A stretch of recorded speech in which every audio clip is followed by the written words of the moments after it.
No último ano, o Brasil gastou cerca de R$ 1 trilhão com juros da dívida pública. Pois é, 1 trilhão. É tanto dinheiro que não dá nem para imaginar.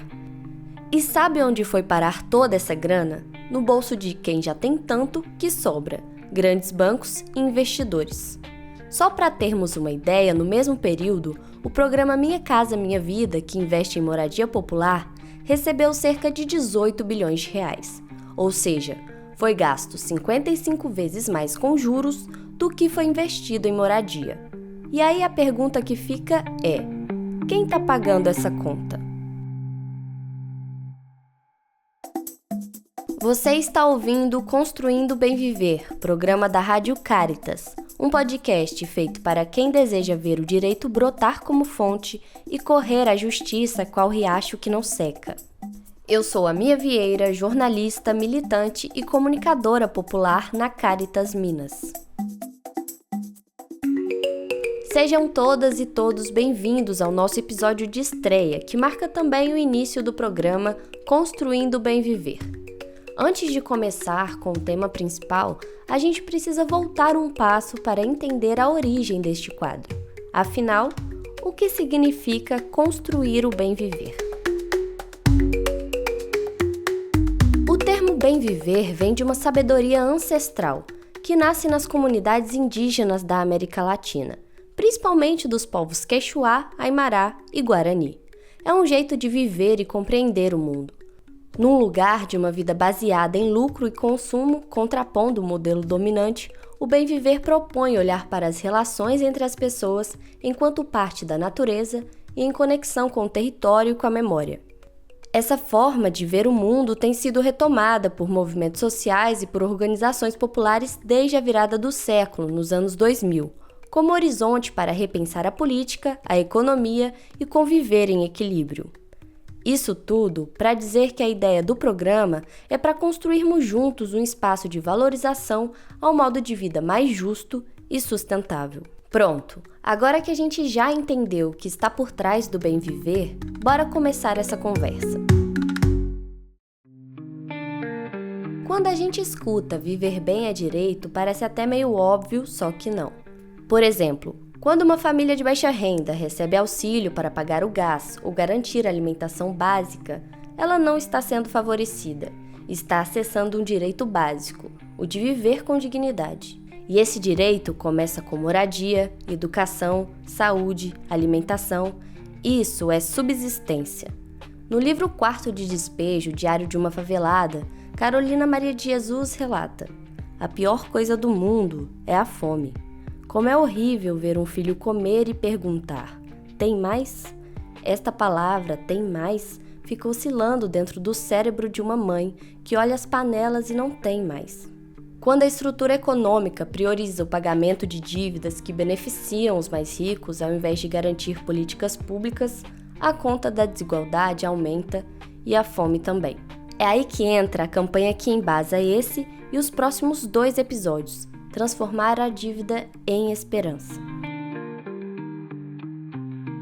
O chamado a transformação da dívida tem uma base antiga, vem de uma tradição que está presente na Bíblia, o jubileu.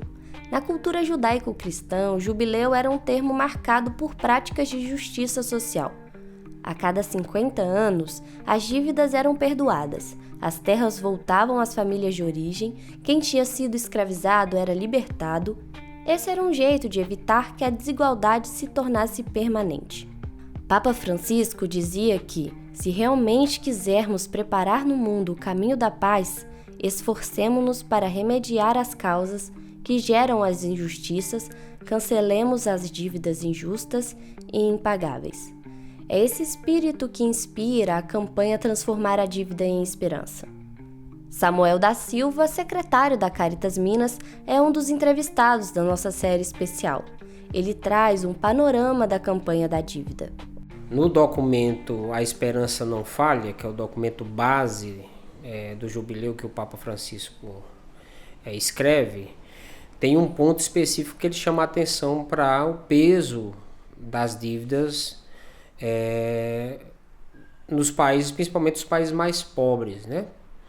E a Caritas Internacional, a partir dessa provocação inicial e dessa inspiração, ela lança a campanha internacional Transformar a Dívida em Esperança. Então, a origem da campanha vem dessa provocação, dessa inspiração do documento do Jubileu 2025, na qual a Caritas Internacional proclama e chama toda a rede internacional da Caritas parceiro para fazer uma profunda reflexão sobre o sistema das dívidas e para a gente se mobilizar para que a gente possa enfrentar esse flagelo que atinge vários países. Aqui no Brasil, a campanha é impulsionada pela Caritas Brasileira, pela Rede Jubileu Sul Brasil e pelas pastorais sociais organizadas pela Comissão para a Ação Sociotransformadora da CNBB.